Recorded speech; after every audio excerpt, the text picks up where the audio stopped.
They were out early one morning, panning in the stream for gold, surrounded by the rising mountains. Old prospector with a tale for two, he brushed around in the pan, pointing out what lay within was ordinary sand.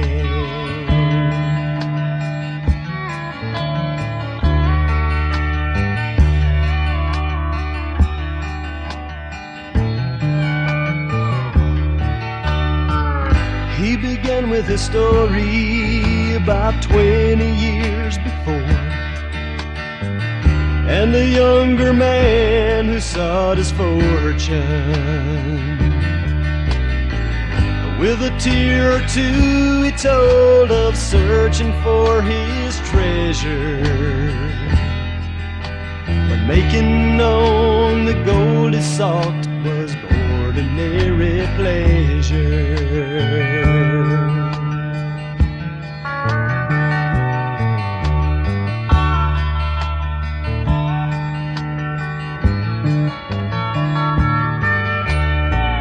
There were years of doing without, and there were years of plenty. He started thinking that life was never steady, excepting when the bills came in and he had no money to pay. Whiskey had never tasted better ordinarily.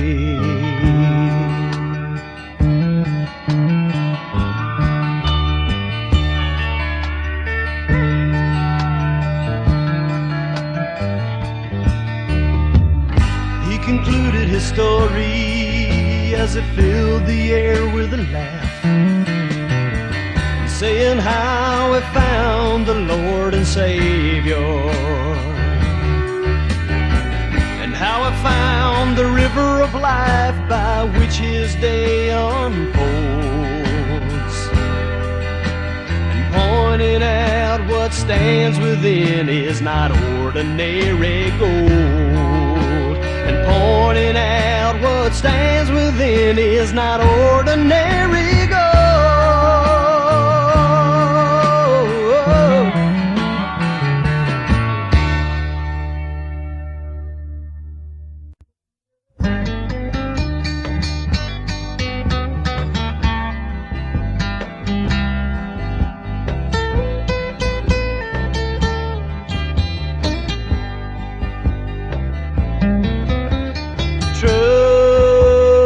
Trust in God, believe upon His promises. Through His word we can see His wonders, signs and miracles of His love. We can return His love with devotion, standing on His word before all men. We are His beloved and His chosen, walking in this life renewed with peace. Trust in God, believe upon His promises.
believe upon His promises.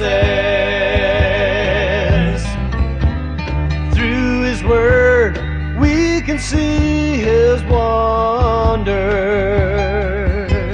signs and miracles of His love. We can return His love with devotion, standing on His word before all men.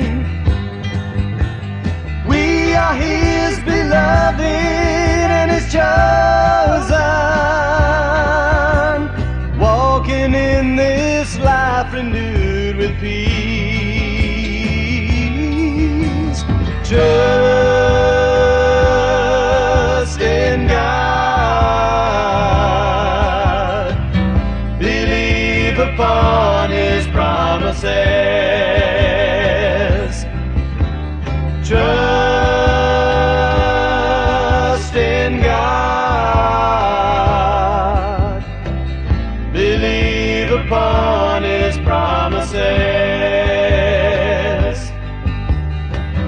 Believe upon His promises.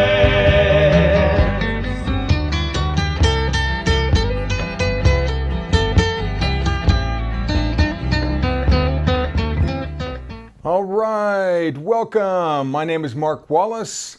This is True North Studio, and today the title is From Little Faith to Big Believing. Well, Jesus very strategically used the term, "O ye of little faith," 4 times during His ministry.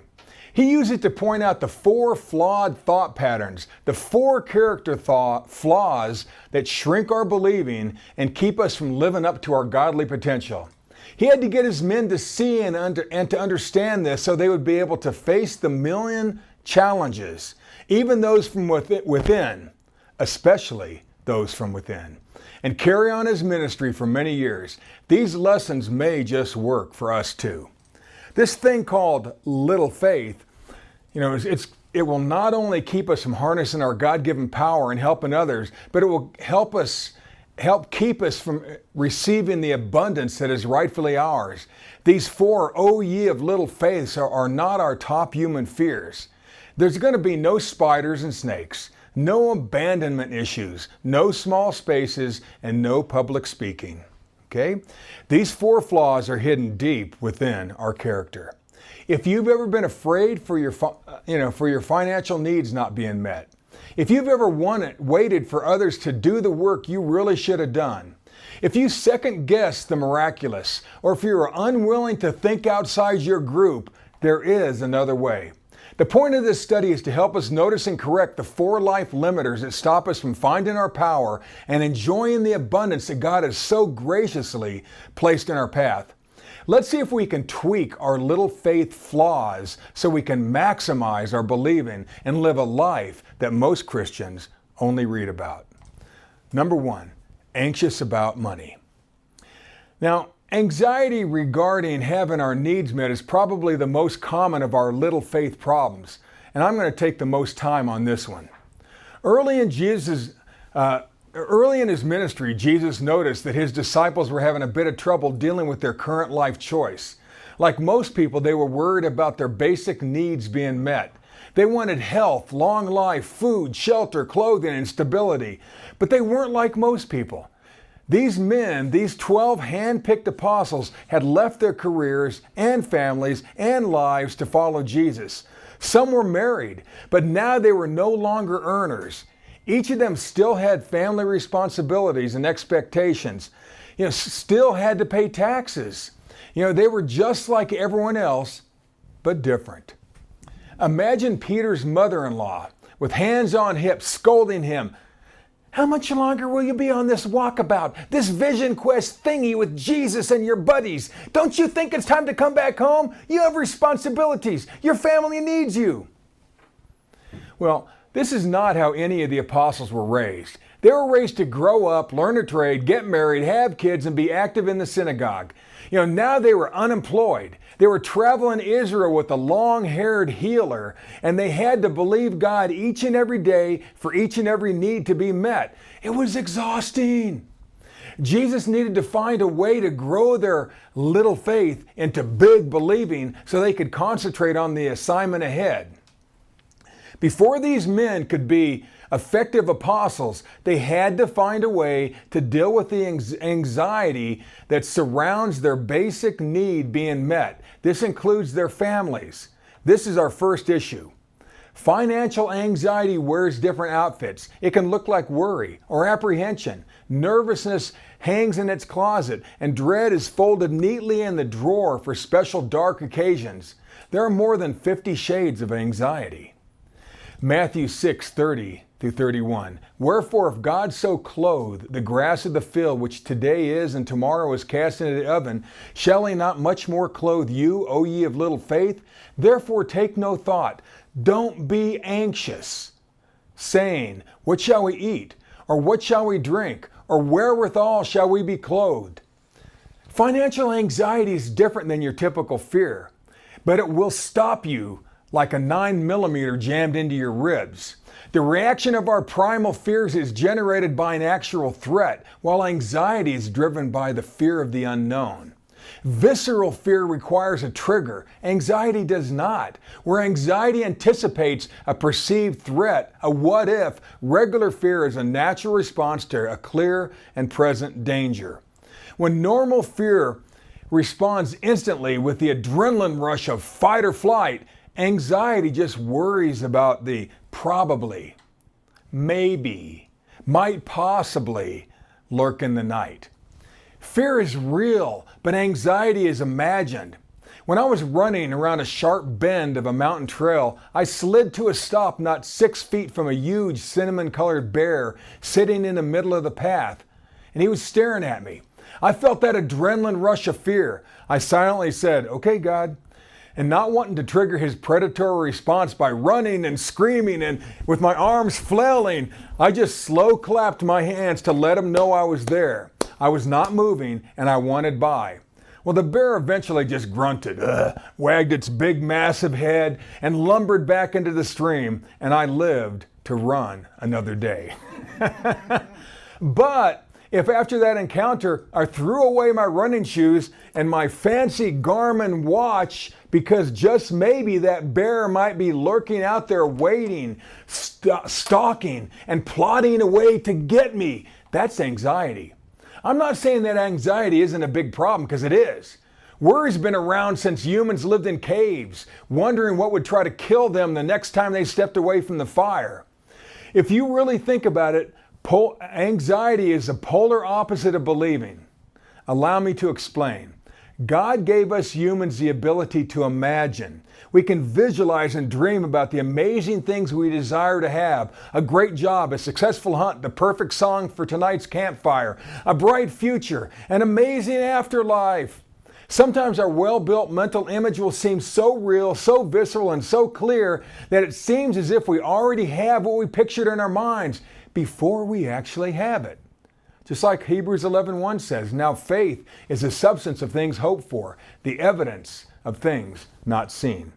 Now faith, or believing, lives in our imagination. It builds in our dreamscape like a growing sunlit thundercloud until we find a way to make that dream a reality. Isn't that the simplicity of believing? Sure. Sadly, believing works just as effectively on the negative side. We build a complex image of a negative outcome in our minds, or we relive a traumatic event from the past. As my friend Mike says, don't even get me started. Even the Creator imagines the amazing things that He could do for us. He designed you, didn't He? And you all are pretty amazing. Hebrews 11:3, through faith we understand that the worlds were framed by the Word of God, so that things which are seen were made of things which do appear. Anxiety, worry, fret, and dread use the same imagination simulator in our brain that gives us the ability to have faith and believe. But anxiety turns it all against us. We clearly picture a negative outcome instead of a bright and a happy one. Anxiety becomes its own self-fulfilling prophecy. I went to a Bible college with a guy who expressed to me over and over that his mom had told him since he was a child that every male in our family dies before they reach their 55th birthday. And I told him to stop confessing that rubbish and that it's a good thing when you know the word. But no matter what I told him, he kept repeating his mom's words. A few years later, I received a call late one night that my friend had passed away. And I couldn't help myself, and I asked the caller how old he was when he died. And the voice on the phone told me that my friend died of natural causes just days before his 55th birthday.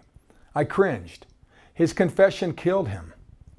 Now, don't tell me you haven't compared your potential lifespan with that of your parents or grandparents. Almost everyone does.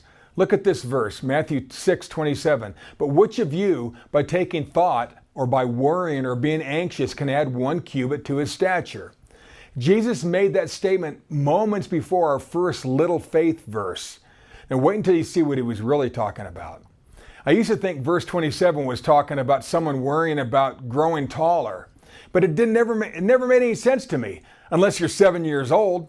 Then, with my 6th grade level biblical research skills, I noticed that the word stature can just as easily be translated physical size or length of life.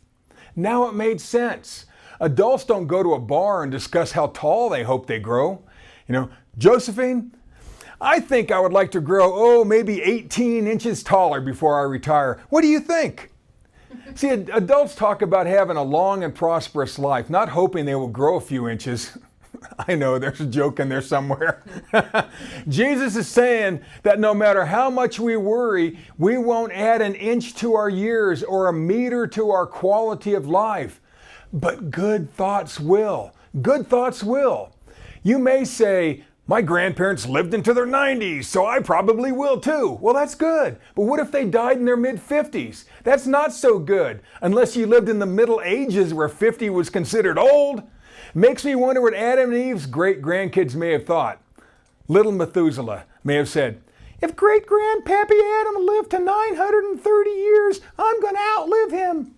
Well, the Bible tells us that little Methuselah made it to the ripe old age of 969 years. Imagine talking to your financial advisor and trying to calculate how much to save for that length of a retirement. Oh boy, if you're used to a $100,000 a year lifestyle, you would only need to put away maybe $90 million. It also makes me flip the question and ask myself, how long did God really design the human body to live? How long did God design the human body to live? 75 years? 87 years? 120 years? 900 years? I scratch my head and wonder how many years all of us are currently talking ourselves out of because we all think we know what an average lifespan is supposed to be. Sort of like my friend. Life insurance companies use the CDC's United States Life Tables to determine how long you will probably live. They say if you make it to 15 years old, the statistical probability is that you will live 61 more years. If you make it to 50, there's a probability that you will live another 29.8 years. If you make it to 70, and the statistical average is that you will live to 84.5 years old. And see, these numbers these numbers, whether they're right or wrong, get stuck in our heads and help set our believing lifespan. Does that make sense to you? My minister friend's lifelong inner anxiety, initiated and repeated by his mother, actually set the year of his death. I've known 2 other ministers who also died the years their moms predicted. To me, that is freaky. I guess they were big believers on the negative side, at least in that aspect. The words we carry around with us year after year can take us to heights unknown, or they can be deadly. The power of life and death lie in the words we allow into our conversations. Makes me think if you can determine the year of your death, you can determine a lifetime of health and prosperity. To battle worry, fret, dread, and anxiety, you need to find a higher thought pattern, a better belief. If you hate the mental picture your mom gave you, then replace it. Don't hang it on the wall of your mind for sentimental reasons. And for God's sake, stop talking about it. If you want to outlive anxiety's slow gravitational pull to the grave, then find a few beautiful words or verses that overpower the negative. The Word of God is full of them. So is the internet. So what verses do you use to battle worry, fret, dread, and anxiety? When you feel powerless, do you say to yourself, I can do all things through Christ who strengthens me? Philippians 4:13. When you're anxious about your financial future, do you say, God will supply all my need according to his riches and glory? Philippians 4:19. You get the point. If Jesus used memorized scripture to literally back off the devil himself, you can too. Remember, resist the devil and he will flee. James 4:7. The devil is powerless against the word believed. So, how do we beat our first believing buster called anxiety or worry or financial stress? We remember that our Father who owns the universe, who inhabits eternity, who has 1,000 years to work on any one of our problems, who owns cattle on 1,000 hills, has got our backs and will care for us. Replacing those lifelong negatives with positive, hopeful words will add length to your life and life to your years. Plus, as you put in the work, your bank account will always have what it needs. So number one, God's perpetual abundance gives you the freedom to serve. Now, number two, waiting for others to do the work you should have done. And our second cause of little faith is nothing like anxiety. This next type of little faith can get people killed. This second believing shrinker always strikes at the very start of an attack. It hits us when we're at our most vulnerable. We freeze when we should act. Let's set up the story a bit. These apostles had been with Jesus for a month or so by now. They had already seen miracle after miracle. They saw Jesus turn water into wine and enjoyed a glass with them. They blinked in awe as he healed the kid from 16 miles away. They were blown away when Jesus healed a centurion's servant without ever seeing or touching him. They were flabbergasted when they saw Jesus touch and heal a leper. They elbowed each other when Jesus healed Peter's mother-in-law. They had all just stayed up with Jesus all night as he spent the evening healing person after person with spiritual and physical problems, one after the other. Jesus was totally spent. His energy was drained. He was completely worn out by the time he got into the boat. The Christ, exhausted and tired, shuffles his way to the back of the ship, rolls up his robe for a pillow, and immediately falls fast asleep. He puts his trust in the boatmen, his fishermen turned apostles. They boldly shove off to cross their 8-mile wide lake in the dark. Easy peasy, no prob, done it 1,000,000 times. Now Matthew 8:23. And when he was entered into his ship, his disciples followed him. And behold, there arose a great tempest in the sea, insomuch that the ship was covered with waves, but he was asleep. Verse 25, and his disciples came to him and woke him, saying, Lord, save us, we perish. And he saith unto them, Why are ye so fearful, O ye of little faith? Then he arose and rebuked the winds and the sea, and there was a great calm. Two important words in this section are tempest and fearful. The word fearful is actually the word timid or cowardly. We could also term it timid hesitation or freezing up. Most of the apostles were fishermen. All but one had been raised on that very lake. They had rowed home through storms of every magnitude, but for some reason this tempest stopped them in their wake. Why did this weird storm seem to freeze them when the other storms didn't? It's because the word tempest is a sanitized translation of the word earthquake. Israel has two fault lines that intersect right under the Sea of Galilee. And with the imperfectly perfect timing of our adversary, an earthquake just so happened to strike when Jesus and the boys were maybe 4 miles out on the lake. Now see, you can prepare for wind. You can ready your boat for a squall. But an earthquake is a surprise attack. A tremor can be so powerful under a shallow lake that it tosses your boat around like a toy, along with the men in it. There were no colorful flotation devices, no rescue helicopters, no emergency radios in the first century. Earthquakes on the Sea of Galilee had taken many a fisherman's life. Earthquakes under Galilee were talked about in hushed tones around the dinner table. Some dads never made it home. Have you ever been in an earthquake? As a child, I lived in Japan for a few years, and quite often we felt our beds rattle and heard the dishes jingle in the cupboards. It was sort of normal. I was in a larger earthquake in Oregon that made my tea spill and forced me to grab a wall and pray out loud. We've all seen movies of tsunamis or tidal wave caused by deep sea earthquakes. Hollywood never wastes a good disaster, nor does the devil.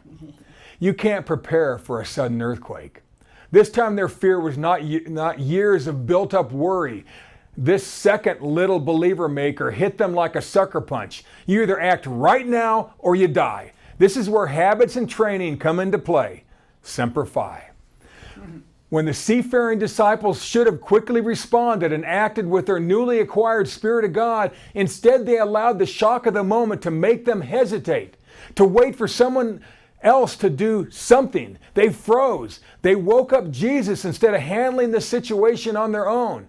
Jesus reproved them for being tentative, indecisive, timid, and cowardly. Jesus wiped the sleep out of his eyes and simply commanded the waves to stop. Stop, waves. And they did. Here's the lesson. The apostles could have done the same thing. The apostles could have done the same thing, should have done the same thing, but they waited for Jesus to do it. Now, what verses do you have at the ready when you get surprised and engulfed in a tidal wave of trouble? Are you ready for such an emergency? Sometimes you don't have time to think, you just need to act. Act first with the Word.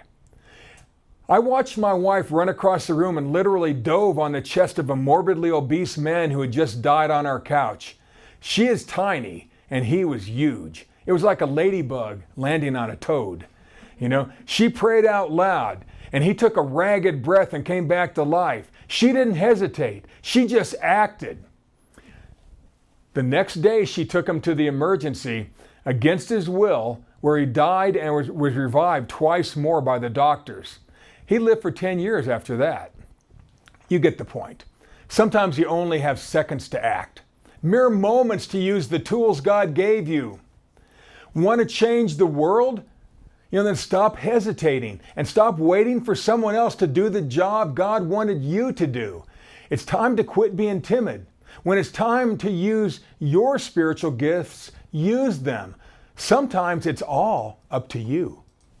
If you practice quickly handling little, less life-threatening problems, you'll be ready when it counts. You hear someone mention a need, pray right then. You see a trip hazard on the sidewalk, move it. Don't wait. Don't think someone else is going to clear it. You hear a negative about yourself, replace it immediately with a positive. Practice until it becomes habitual. Then, just maybe when someone gets hurt or dies or a storm of life surprises the hell out of you, you're going to be ready to act immediately with your amazing Spirit of God. So number 2, you are equipped to walk with power right now. Don't wait. Now number 3, the second guess the miraculous. This third lesson in our O Ye of Little Faith drama helps us to make a decision, to choose the miraculous. Overthinking stops believing's forward progress and will ruin a nice walk on the water. Well, the apostles had just fed 5,000 men, plus women and children, with only 5 loaves and 2 small fish. The apostles were the ones who carried out the miracle that Jesus initiated. All 12 of these guys were doing that miracle. They watched the food reappear in their hands faster than they handed it out, because you can't outgive God. After the miraculous group dinner, Jesus sent his men to a point on the lake and told them he would meet them out there. They had no idea how he'd get there. They didn't ask. But hey, he's Jesus. He's going to surprise us. Well, a powerful breeze kicked up on the lake during the night, and it was hard to maintain position because of the waves and the wind. But they were seasoned fishermen, and they waited and waited and waited until the third or fourth watch of the night, 5 to 6 a.m., braving the storm. They held steady about 4 miles out all night. Like I said earlier, the lake is only 8 miles across. They were seasoned fishermen. If they had felt threatened by that storm, they knew they could have just drifted to shore in a few minutes. But they waited in the middle of the lake for Jesus. Why? Well, it had to be because Jesus told them he would meet them there. Why? Because he probably knew what he was going to do. All of a sudden, just as the sun's coming up, they see Jesus sopping wet, clothes sticking, beard flapping, wave walking his way to them. They were in the middle of this lake and he had just walked a few miles on the water to get out to them. And it was wavy water too. Now think Jesus had to control his mind to do that? Well, I want to tell you he'd prepared all night for that. Matthew 14:26. And when the disciples saw him walking on the sea, they were troubled, saying, "It's a spirit!" And they cried out for fear. Ah! Jesus' 12 tough guys freaked out and screamed like little schoolgirls on the playground. They thought Jesus was a spirit, a phantom, a demon, so they yelled, "Ah!"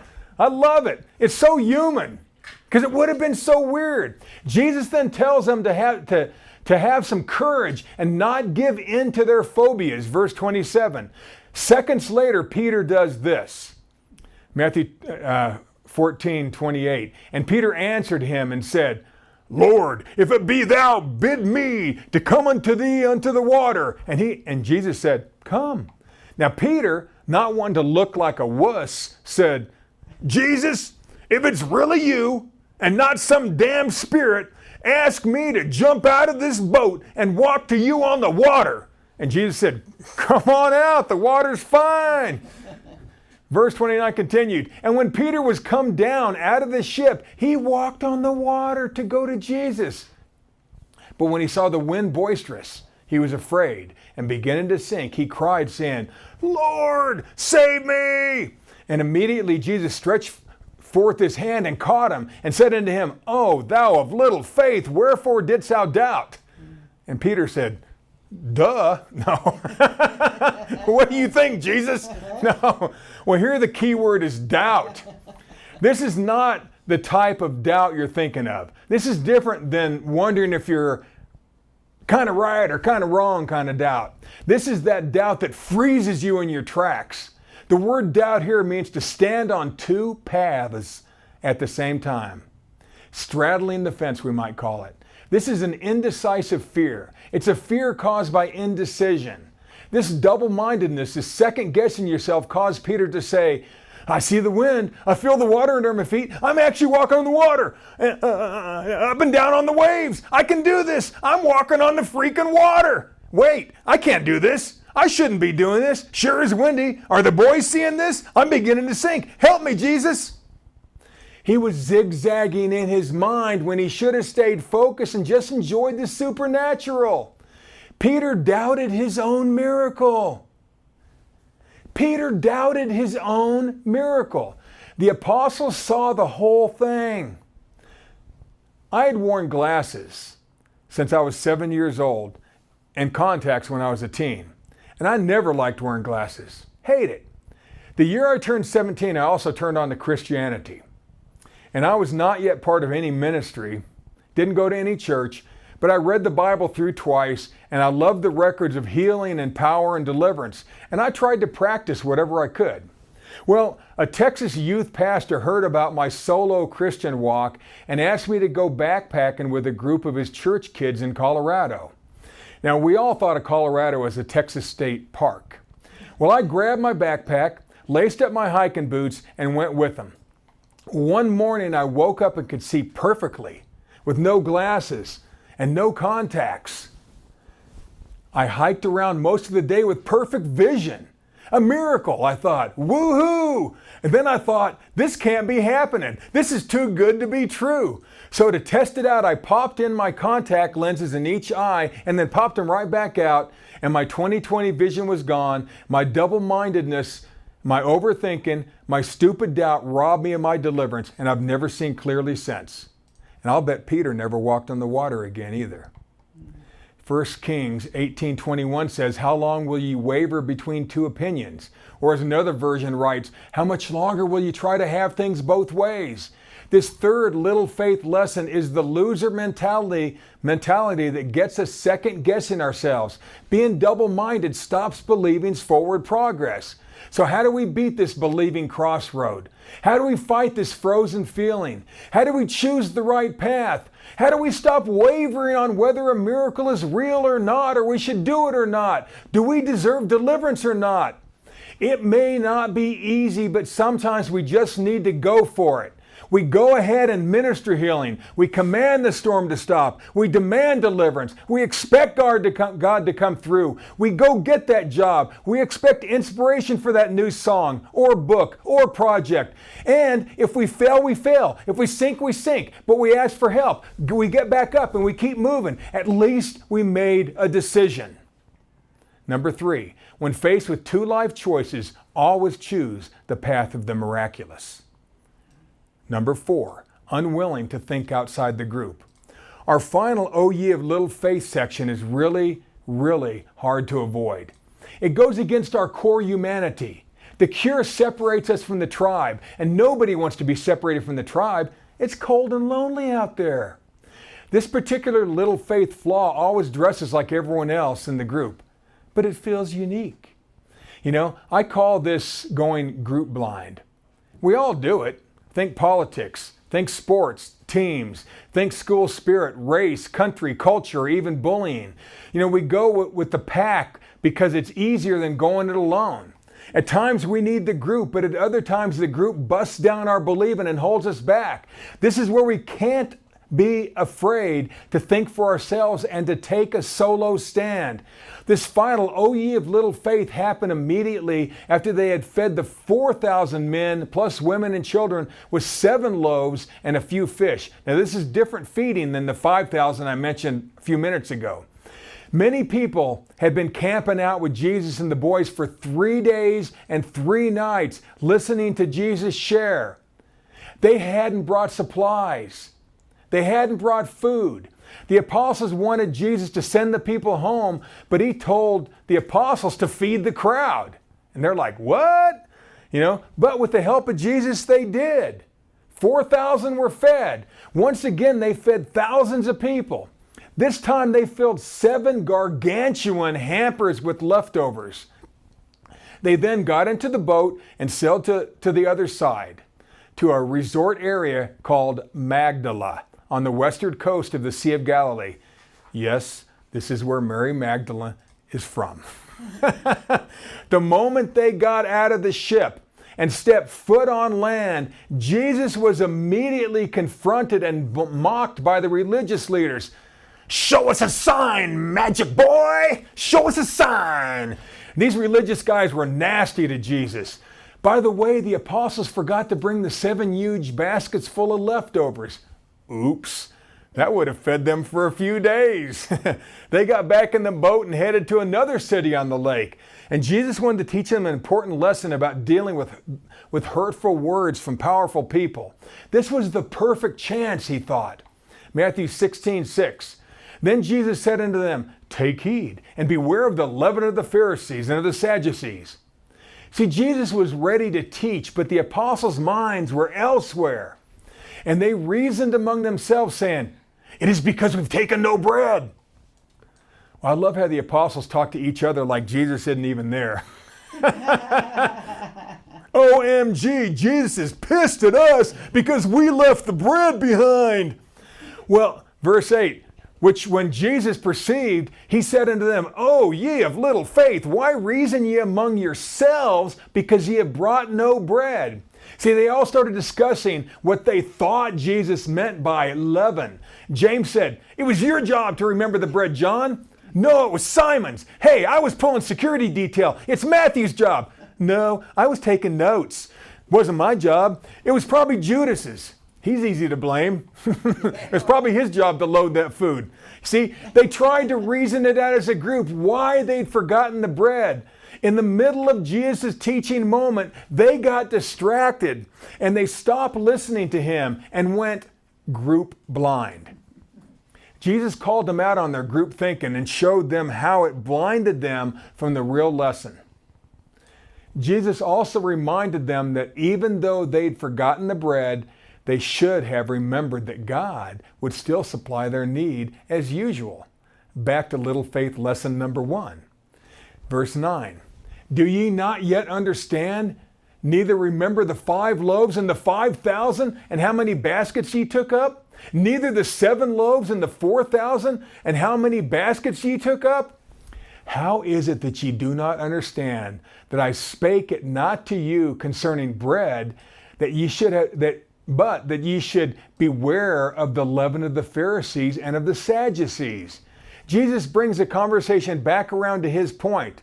Leaven is like yeast. It's what makes bread get big-headed and puffy like most religious leaders. They all got back in the boat after the confrontation of the religious guys, and Jesus mentioned the word leaven.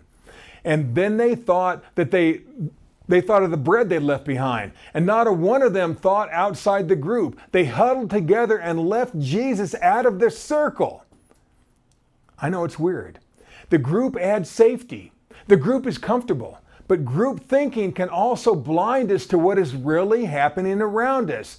And on the bad side, can bully us into thinking the way everyone else does.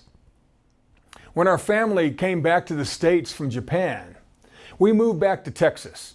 And I met a kid in school who could already rebuild a car engine when he was 13. He even owned a car or 2, plus motorcycles, and he souped up go-karts. He had a ton of camera equipment. He's the one who taught me how to develop black and white pictures in the school darkroom, which started my love of photography. The kid was amazing, but he was a bit of an outcast. All the other kids in the school asked me why I hung out with Walter. They told me he was strange, a geek, a weirdo. I eventually gave in to group pressure and distanced myself from Walter. 50 years later, I still ache inside for going group blind way back then. That decision still haunts me. Group thinking will shut down the still small voice of God that's in each of us. Following the group can distract us from inspiration and will ultimately hurt others. Politicians are master at manipulating groupthink. The apostles all heard Jesus talking, but the group was louder. That's the lesson here. That's the 4th little faith flub.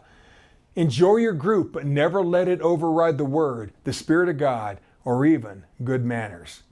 There is safety in a multitude of counselors, but there's also at times we need to think alone, to think outside the group. Sometimes you have to go against the will of the people in order to live out your God-given gifts.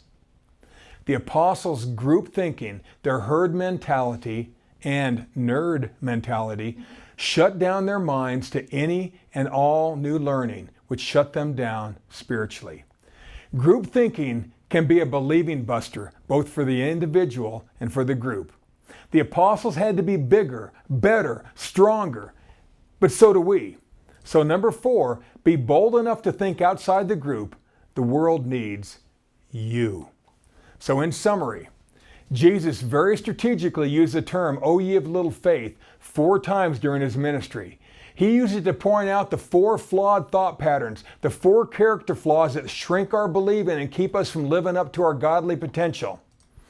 The Christ had to get his men ready to handle his ministry after he was gone, and those 4 deeply embedded little fears would never have allowed them to shine. If you've ever been afraid of your financial needs not being met, if you've ever waited for others to do the work that you really should have done, if you second guess the miraculous, or if you're unwilling to think outside your group, there is another way. The way to go from little faith to big believing is to remember that 1, God's perpetual abundance gives you the freedom to serve. 2, you are equipped to walk with power right now. Don't wait. 3, when faced with 2 life choices, Always choose the path of the miraculous. And 4, be bold enough to think outside the group. The world needs you. When you do those 4 things, you might just save a life, including yours. Those are Jesus' 4 lessons on turning little faith into big believing. God bless.